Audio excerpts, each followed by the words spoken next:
নাফিসের চাল ইউজ করেন 40 টাকার বিরিয়ানিতে? এত কিছু দিয়ে মানে 40 টাকায় দিচ্ছ কি করে? রহস্য তো কিছু আছে, মানুষ সেটা জানতে চায়।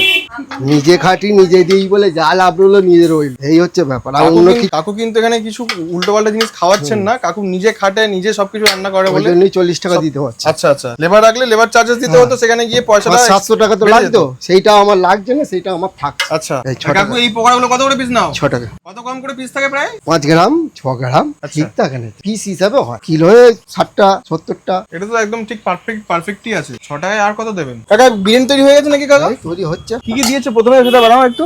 এই সাবাস, একটা প্রথম বিরিয়ানি খুঁজে পেলাম যে বিরিয়ানিতে সব পিসই লেগ পিস। দেখে কিন্তু ইন্টারেস্টিং লাগছে। সানরাইজের বিরিয়ানি মশলা, বাপরে ব্র্যান্ডেড জিনিস ইউজ করে 40 টাকার বিরিয়ানিতে, ভাবলি অবাক লাগে। আর এই হচ্ছে রাইস, নাফিসের রাইস ইউজ করছেন না? আচ্ছা, নাফিস চাল। তার উপরে কেশরের জল দেওয়া আছে, এখন কিন্তু বেরেস্তা ছড়িয়ে দেওয়া হচ্ছে। বাহ বাহ বাহ, এটা কমপ্লিট বিরিয়ানি হচ্ছে কাকা। এটা 10 প্লেটের মধ্যে আছে। টাটকা টাটকা বানাও, টাটকা টাটকা করে খাও, এইটা সবচেয়ে জিনিস ভালো লাগলো কাকা। এখন কি দেবে?